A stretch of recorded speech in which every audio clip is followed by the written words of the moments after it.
नवोदय विद्यालय में रैगिंग का मामला सामने आया है। 10वीं के छात्र की बेल्ट से पिटाई का मामला सामने आया है। हाथ पैर बांधकर छात्र की पिटाई की गई है। पिटाई का वीडियो भी बनाया गया। 5 क्लासमेट पर ही छात्र के साथ मारपीट करने का आरोप लगा है। घायल छात्र फिलहाल अस्पताल में भर्ती है, जहां उसका इलाज किया जा रहा है।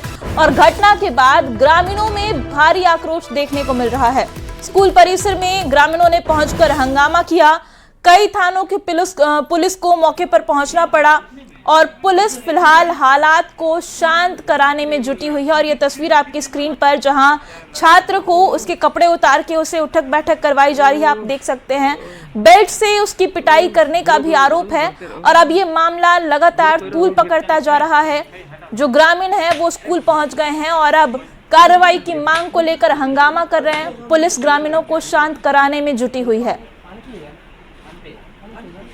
और देखिए तस्वीरें आपकी स्क्रीन पर दिखा रहे हैं, आप साफ तौर पर देख सकते हैं कि कुछ छात्र वहां पर मौजूद हैं जो पहले उसे पानी पिला रहे हैं, फिर बेल्ट से नीचे जो फर्श पर छात्र बैठा हुआ है उसकी पिटाई की जा रही है। उसके कपड़े उतरवा दिए गए हैं, उससे उठक बैठक करवाई जा रही है। साफ तौर पर रैगिंग का ये मामला है जो अब तूल पकड़ता जा रहा है। वहां पर जो ग्रामीण हैं वो इस मामले के बाद अब काफी आक्रोश में हैं। और देखिए पीड़ित छात्र के जो परिजन हैं वो भी क्या कुछ कह रहे हैं इस मामले पर, आपको सुनाते हैं। मोबाइल से कॉल किया, बोला पापा मेरा ना 3-4 लड़का मिलके 5 लड़का मिलके 12 बजे रात से लेके सुबह 5 बजे तक को बेल्ट से मारा हुआ है। हम उठ बैठ नहीं सकते हैं, हम बचेंगे कि नहीं बचेंगे कोई ठीक नहीं है, आके देख लीजिए। खड़ा रहे, फिर लड़का से बोल के भिजवाए, नहीं ये लड़का आया तो फिर हम ऑफिस के पास आए, तो फिर एक लड़का को बोला तो लड़का को आया, आके दिखा, हम देखे यहाँ चोट। हम बोले क्या हुआ बेटा, चोट ना, हाँ चलो दिखा देते हैं। पूरा पीठ खोल के दिखा रहा है तो पूरा बेल्ट से मारा हुआ है, एकदम ऊपर से नीचे के कपड़ा उतार के मारा है लड़का को। उसका वीडियो भी हुआ है। मतलब हम लोग आए हैं, जैसे हम लोग को भी जो है सूचना प्राप्त हुआ था कि यहाँ पर जो है जेएनबी में जो है मारपीट का घटना हुआ है। तो कहीं भी बदमाशी होता है, बच्चे लोग बदमाशी करते हैं और ये जांच का विषय है। जो भी आपका जो है इन्वेस्टिगेशन हो रहा है, एसडीपीओ आए हैं यहाँ पर, एसडीओ थाना प्रभारी आए हैं। और जहाँ तक जैसे बात चला है, जैसे कुछ गार्जियनों से बात हुआ है तो कि एडमिनिस्ट्रेशन की कमी है, तो भी जो भी विधि सम्मत होगा कार्रवाई होगा उस पर। तो देखिए जो बच्चा है वो 10वीं का छात्र है और मारपीट करने वाले भी उसी के क्लासमेट हैं और किस तरीके से वो उसकी पिटाई कर रहे हैं आप साफ तौर पर देख सकते हैं। और इस मामले को लेकर के अब कई गंभीर और सुलगते सवाल भी उठने लगे हैं। स्कूल में रैगिंग की घटना पर रोक क्यों नहीं लग पा रही है, सबसे पहला सवाल ये है, जबकि ये इल्लीगल है। छात्र की बेल्ट से पिटाई क्यों की गई, ये भी एक सवाल उठ रहा है। और इसके साथ ही सवाल ये भी है कि दोषी छात्रों पर कार्रवाई कब की जाएगी। पढ़ाई की जगह रैगिंग आखिर कैसे स्कूल में हो रही है और कैसे इतना हौसला इन छात्रों का बढ़ गया है कि वो रैगिंग कर रहे हैं स्कूल में। स्कूल प्रबंधन को इसकी जानकारी आखिर क्यों नहीं मिली है, क्योंकि जब वीडियो वायरल हुआ है तब इसकी जानकारी सामने आई है। और सवाल ये भी है कि रैगिंग मामले पर कब स्कूल प्रशासन की तरफ से, स्कूल प्रबंधन की तरफ से जवाब दिया जाएगा। और इस खबर पे ज्यादा जानकारी के साथ हमारे संवाददाता संजय गुप्ता जुड़ गए हैं। संजय, पहले ये बताइए कि जो छात्र है, पीड़ित छात्र, उसकी हालत अभी कैसी है, क्या उसकी तबीयत में सुधार हुआ है? तो ये तस्वीरें हम आपको दिखा रहे हैं। संजय गुप्ता से फिर से जुड़ने की कोशिश करेंगे और किस तरीके से छात्र को वहां पर प्रताड़ित किया जा रहा है, उसकी रैगिंग की जा रही है, उसके कपड़े उतरवाकर उससे उठक बैठक करवाई जाती है, बेल्ट से उसको मारा जाता है। आरोप ये भी है कि उसे मारा जाता है, फिर पानी पिलाया जाता है, फिर कुछ देर बाद वापस उसकी पिटाई की जाती है। और ये पिटाई करने वाले कोई बाहर से आए हुए लोग नहीं थे, उसी के क्लास के दूसरे छात्र थे जो इतनी बेरहमी से उसकी पिटाई कर देते हैं। और ये मामला इसलिए और गंभीर हो जाता है क्योंकि रैगिंग भारत में गैर कानूनी है और इसके खिलाफ सख्त कानून बने हुए हैं। स्कूल प्रबंधन की जिम्मेदारी है कि किसी भी छात्र के साथ इस तरीके की घटना ना हो, लेकिन इसके बावजूद नवोदय जैसे प्रतिष्ठित स्कूल में जब ये घटना हुई तो सवाल उठते हैं। और हमारे संवाददाता संजय एक बार फिर से जुड़े हैं। संजय, ये बताइए कि जो पीड़ित छात्र है उसकी हालत फिलहाल कैसी है और अब तक प्रबंधन की तरफ से क्या कुछ कहा गया इस मामले पे? फिलहाल तो जो है ग्रामीण का आक्रोश अभी भी जारी है और यही कारण है कि वहां पर जो है तो काफी संख्या में पुलिस बल और देखता के सीपीओ और साथ ही साथ एडमिनिस्ट्रेशन की तरफ से सीओ और वीडियो है। लेकिन अब जो है तो अभिभावक का साफ कहना है कि ये पूरी तरीके से स्कूल मैनेजमेंट की लापरवाही है, क्योंकि छात्र के साथ जो भी घटना हुआ स्कूल परिसर में के छात्र के कमरे में हुई और 4 लोग जो है तो बेरहमी से उसे रात भर पीटते रहे और इसका जरा सा भी जो है तो जानकारी अगर प्रिंसिपल या स्कूल मैनेजमेंट के किसी भी कर्मी को नहीं है तो ये एक बड़ा सवाल है। और यही कारण है कि आप परिजन जो है तो प्रिंसिपल की जो है बर्खास्तगी की मांग कर रहे हैं। वही साथ ही साथ इस मामले में 6 जो छात्र हैं उस पर जो है FIR दर्ज किया गया। हालांकि जो छात्र है वो नाबालिग है और यही कारण है कि अभी वो जांच के दायरे में है। फिलहाल जो ग्रामीणों का बवाल था उसे देखते हुए 3 छात्रों को जो है तो जो दोषी इसमें बताए जा रहे हैं, जो वीडियो में दिख रहे हैं, उनके परिजन उसे फिलहाल जो है तो लेकर अपने घर चले गए हैं और साथ ही साथ 4 छात्रों को इस मामले में दोषी पाते हुए प्रारंभिक स्थिति में स्कूल प्रबंधन ने बर्खास्त कर दिया है। लेकिन सबसे बड़ा सवाल है प्रबंधन कि की तरफ से क्या अभी तक कोई आधिकारिक बयान आया है कि आखिर वहां पर कोई मौजूद क्यों नहीं था? जब छात्र अपने बेड पर नहीं थे, अपने कमरे में नहीं थे, तो इसको लेकर के कोई कार्रवाई क्यों नहीं हुई?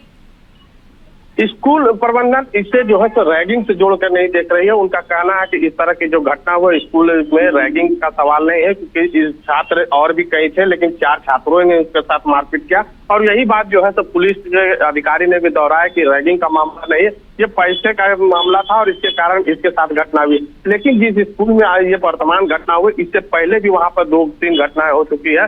कुछ दिन पहले जो है तो वहां पर कुछ छात्र गोविंदपुर में नहाने के लिए खदान में आए थे और उस दौरान में छात्र की डूबकर मौत हो गई थी। और फिर उसके बाद इस तरह का जब मामला सामने आया तो कहीं ना कहीं यह स्पष्ट होता है कि स्कूल मैनेजमेंट बार बार की घटनाओं से कोई सबक नहीं ली है और इसके बाद से ये घटना आई है। हालांकि अब इस घटना में परिजन काफी आक्रोशित है और उनका कहना है कि स्कूल मैनेजमेंट के जो जवाबदेह है उनको सस्पेंड करना चाहिए और साथ ही साथ जो दोषी है उन पर कठोर कार्रवाई करनी चाहिए। फिलहाल छात्र को SMMCH में इलाजरत है और उसकी स्थिति अब जो है तो थोड़ी सामान्य बताई जा रही है। लेकिन सवाल वही है कि आखिर स्कूल में बार बार की घटना से स्कूल मैनेजमेंट क्यों नहीं सबक लेती है और साथ ही साथ जिला प्रशासन जो शिक्षा विभाग है वो भी इस तरह की घटनाएं जब बार बार हो रही तो वो क्यों नहीं वहां पर जो है तो स्कूल मैनेजमेंट पर कोई कार्रवाई करती है।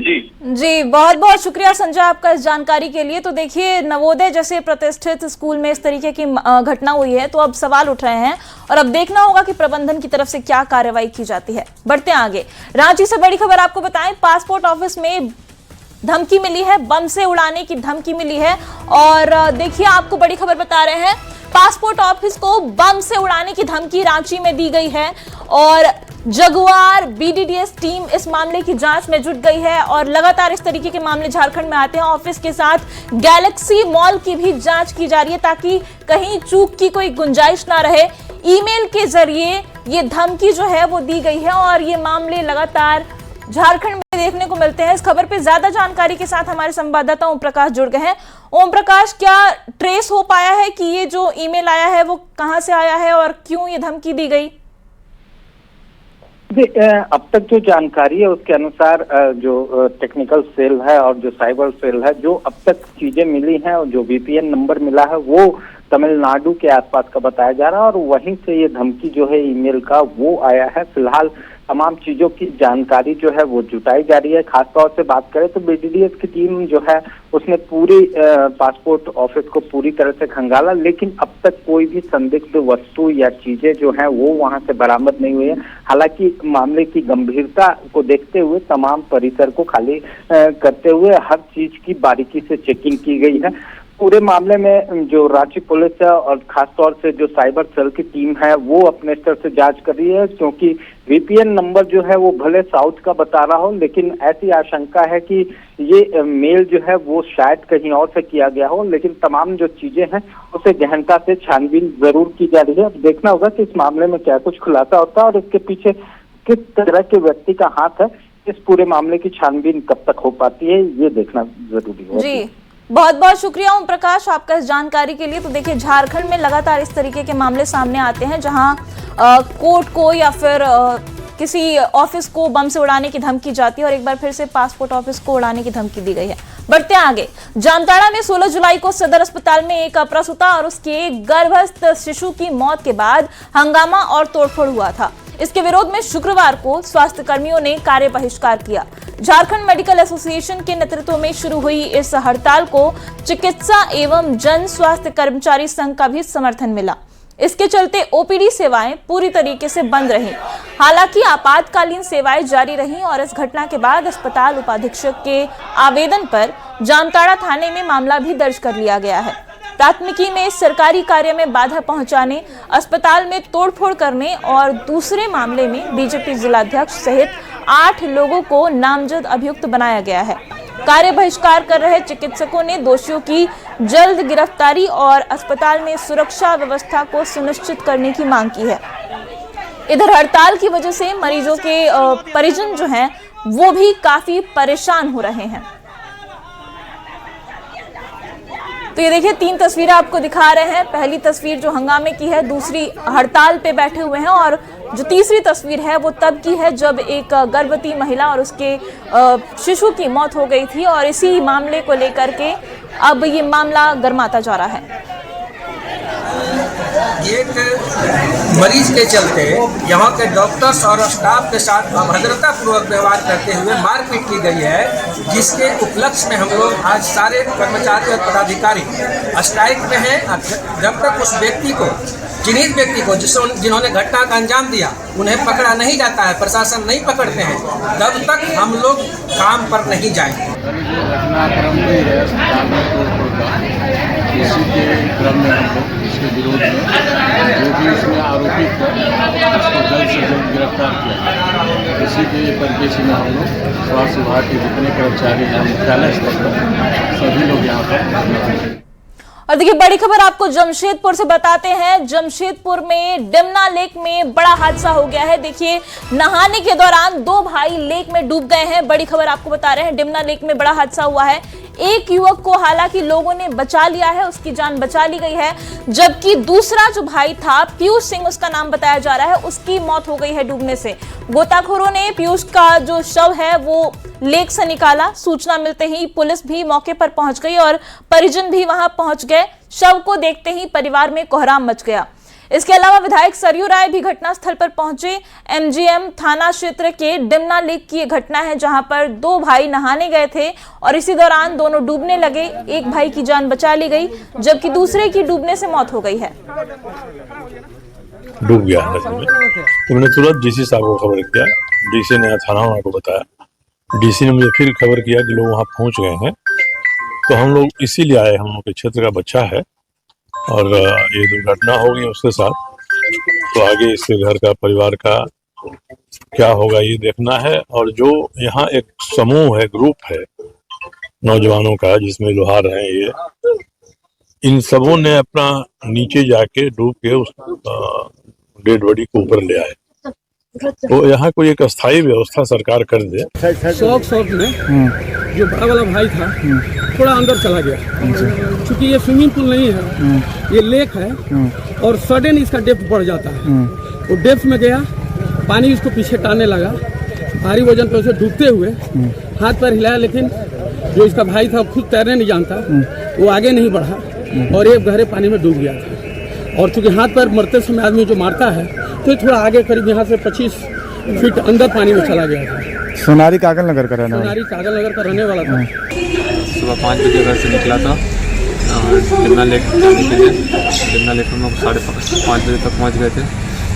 हम लोग डिमना लेक में ऐसे घूमने गए थे। मेरा भाई ने बोला कि वहाँ अच्छा व्यू है तो थोड़ा नहा वहा लेते हैं, फ्रेश होके फिर निकलेंगे। तो हम लोग नहा ही रहे थे कि मेरा भाई थोड़ा ज़्यादा गहराई में चल गया, उसको तैरना नहीं आता था तो वो डूब गया।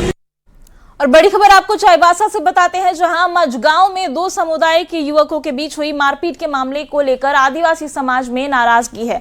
इसको लेकर पड़सा गांव में आदिवासी हो समाज, युवा महासभा और मानकी मुंडा संगठन की ओर से बैठक की गई। बैठक में दोषियों पर कार्रवाई और गिरफ्तारी की मांग उठाई गई। बीजेपी प्रदेश उपाध्यक्ष गीता कोड़ा भी इस बैठक में शामिल हुई और उन्होंने सरकार से मामले की निष्पक्ष जांच कराने की मांग की है। वही घटना का वीडियो भी अब सोशल मीडिया पर वायरल होने लगा है और ये तस्वीरें आप देख सकते हैं। जो मारपीट हुई थी उसका वीडियो सोशल मीडिया पर वायरल है और आदिवासी समाज के लोग अब इस पूरे मामले की निष्पक्ष जांच की मांग कर रहे हैं। देखिए मझगांव का ये मामला है जहां पर दो समुदाय के युवकों में मारपीट हो गई थी और ये मामला अब तूल पकड़ता जा रहा है। इसको लेकर के एक बैठक बुलाई गई और इस बैठक में बीजेपी प्रदेश की उपाध्यक्ष गीता कोड़ा भी शामिल हुई हैं और उन्होंने भी सरकार से इस पूरे मामले की जांच की मांग की है। बढ़ते हैं आगे। झारखंड को आज अमृत भारत स्टेशन योजना के तहत बड़ी सौगात मिली है। प्रधानमंत्री नरेंद्र मोदी ने देश के 75 आधुनिक रेलवे स्टेशनों का लोकार्पण किया। रांची में आयोजित कार्यक्रम में रेलवे स्टेशन पर राज्यपाल संतोष गंगवार भी शामिल हुए। झारखंड में जिन स्टेशन का लोकार्पण किया गया है उसमें रांची रेल मंडल के पिस्का नगड़ी और मूरी स्टेशन के साथ चाईबासा का बिमलगढ़ स्टेशन भी शामिल है। पिस्का स्टेशन का 21 करोड़ और मूरी स्टेशन का 11.8 करोड़ रुपए की लागत से कायाकल्प किया गया है। इन स्टेशनों पर यात्रियों को आधुनिक सुविधाएं मिलेंगी। लोगों को उम्मीद है कि इससे क्षेत्र के विकास और रोजगार को भी नई रफ्तार मिलने वाली है। तो देखिए अमृत भारत योजना के तहत झारखंड को बड़ी सौगात मिली है। 3 रेलवे स्टेशन का कायाकल्प किया जा रहा है जिसमें चाईबासा का 1 रेलवे स्टेशन जबकि रांची के 2 रेलवे स्टेशन हैं। प्रधानमंत्री नरेंद्र मोदी ने हरी झंडी दिखाकर इस स्टेशन का शुभारंभ किया है और अब इसको लेकर के रांची के लोगों में काफी उत्साह है। उनका कहना है कि इससे सिर्फ यात्रियों को ही सुविधा नहीं मिलेगी बल्कि जो स्थानीय लोग हैं उन्हें भी नए नए रोजगार के अवसर मिलेंगे। स्टेशन के आसपास अलग अलग कारोबार के अवसर पैदा होंगे जिसकी वजह से जो स्थानीय लोग हैं उनकी रोजी रोटी के लिए एक नया रास्ता खुलेगा। और देखिए रिम्स के नए निदेशक बनने के बाद संस्थान में पहली गवर्निंग बॉडी की बैठक 21 जुलाई को रखी गई है। इस बैठक में सभी सदस्य मौजूद रहेंगे। बैठक से पहले रिम्स ने अपनी सभी तैयारी पूरी कर ली है। रिम्स निदेशक ने सभी विभाग के अध्यक्ष के साथ बैठक कर उनसे एजेंडा मांगा है। इसमें जिन चीजों की जरूरत है उसके बारे में जानकारी मांगी गई है। बता दें कि इससे पहले रिम्स की गवर्निंग बॉडी की बैठक विवाद के बीच में हुई थी और नए निदेशक बनने के बाद हो रही इस बैठक को काफी अहम माना जा रहा है। अभी जो संभावित तारीख इसके लिए निश्चित की गई है वो 21 तारीख है, इसी महीने की 21 तारीख को। और इसके लिए जो एजेंडा है वो भी लगभग बनकर तैयार हैं हमारी तरफ से। निदेशक से जैसी जानकारी मुझे मिली और निसंदेह रिम्स की बेहतरी के लिए जो एजेंडा जिससे पहले भी जो रखे गए थे उन सारे एजेंडा को इसमें शामिल किया जाएगा। और ये पहली बैठक होगी निदेशक डॉक्टर DK सिन्हा सर के साथ ये पहली गवर्निंग बॉडी की मीटिंग होगी। क्या किसी लड़की का हाथ पकड़कर शादी का प्रस्ताव देना अपने आप में लज्जा भंग का अपराध माना जाएगा? झारखंड हाईकोर्ट ने एक अहम फैसले में कहा है कि अगर आरोपी की मंशा अश्लील या फिर लज्जा भंग करने की साबित नहीं होती तो केवल हाथ पकड़ने और शादी का प्रस्ताव देने के आधार पर IPC की धारा 354 लागू नहीं की जा सकती है। सरायकेला खरसावां से जुड़े इस मामले में हाईकोर्ट ने ट्रायल कोर्ट के फैसले को चुनौती पर सुनवाई करते हुए ये महत्वपूर्ण टिप्पणी की है। कोर्ट का एक फैसला चर्चा का विषय बना हुआ है। इस कोर्ट के फैसले में यह है कि अगर किसी लड़की का हाथ पकड़ा जाए या फिर उसे शादी का प्रस्ताव दिया जाए लेकिन इसके पीछे कोई रॉन्ग इंटेंशन नहीं हो तो लज्जा भंग की श्रेणी में नहीं आता है। हमारे साथ इस मामले में जो अधिवक्ता रही हैं ओमिया अनुषा जी, हम सीधे उनसे बात करें। ओमिया जी, ये जो फैसला कोर्ट का है इसको आम आदमी देखे तो कैसे? जी, तो ये केस था जिसमें कि जो मेरे क्लाइंट है, जो अपिलेंट है, उनका सेक्शन 354 ऑफ IPC में कन्विक्शन हुआ था जो कि है outraging the modesty of A women. इस पे एलिगेशन इतना था कि उसने हाथ पकड़ा था और उस पे शादी का प्रपोजल दिया था। बट मैंने जाकर यही आर्ग्यूमेंट उसमें किया कि जस्ट सिंपली हाथ पकड़ना is not enough to constitute an offense under section 354। उसके लिए क्रिमिनल असॉल्ट या क्रिमिनल फोर्स होना ज़रूरी है जो कि मेरे केस में नहीं था। तो लॉर्डशिप ने इस चीज़ को कंसिडर किया और मेरे क्लाइंट को एक्विटल दिया और यही बोलते हुए कि सिंपली हाथ पकड़ना is not enough to constitute section 354। So में भी इनका मतलब जो FIR था रजिस्टर हुआ था, बट ट्रायल कोर्ट ने ही पॉक्सो में एक्विटल दे दिया था, सिर्फ 354 सस्टेन किया था, जो कि सब्सिक्वेंटली हाई कोर्ट में भी एक्विटल हो गया उसमें। जो सिमिलर हो मेरे केस से तो बिल्कुल ये इसका दिया जा सकता है रेफरेंस। तो झारखंड हाई कोर्ट का ये आदेश जो है अहम माना जा रहा है। संजय कुमार सिन्हा, न्यूज़ 18, रांची। देवघर पुलिस को चेन स्नैचिंग के खिलाफ बड़ी सफलता मिली है। बैद्यनाथ धाम स्टेशन के पास हुई छिनतई और मारपीट के मामले में पुलिस ने 3 आरोपियों को गिरफ्तार कर लिया है। आरोपियों के कब्जे से लूटी गई चांदी की चेन, ब्रेसलेट, लॉकेट और वारदात में इस्तेमाल की गई स्कूटी भी बरामद की गई है। पुलिस अब गिरोह के अन्य सदस्यों की तलाश में छापेमारी कर रही है। के अनुसार 3 लड़कों को पकड़ा गया और उनसे पूछताछ किया गया है। पूछताछ के उपरांत उनसे जो छीने गए चेन है चांदी के हैं वो उससे रिकवर भी किया गया और उन्होंने अपना अपराध भी स्वीकार किया है और कुछ लोगों से उनकी पहचान भी कराई गई है और उन्हें पहचाने भी हैं कि ये वही व्यक्ति हैं जो चेन की छिनतई और मारपीट की घटना की है। अंधविश्वास की एक निर्मम तस्वीर बीते दिनों रांची में नरकोपी थाना क्षेत्र के सरवा गांव में देखने को मिली थी। दरअसल चोरी के आरोप में अमित उरांव नामक व्यक्ति को सच्चाई की परीक्षा के नाम पर उबलते गोबर मिश्रित पानी में डलवाया गया था। इसमें अमित का दोनों हाथ बुरे तरीके से जल गया था। बेड़ो थाना में इसका मामला भी दर्ज कराया गया था और इस मामले में नामजद आरोपी फरार हैं, जिनके घर पर पुलिस ने इश्तिहार चिपकाया। बता दें कि चंपा उरांव ने पीड़ित अमित उरांव को मजदूरी के लिए अपने घर पर बुलाया था और 20,000 चोरी के आरोप में उसका हाथ जला दिया था। इलाज के दौरान अमित के हाथ की उंगली काटनी पड़ी। अभी भी अमित का सदर अस्पताल में इलाज चल रहा है।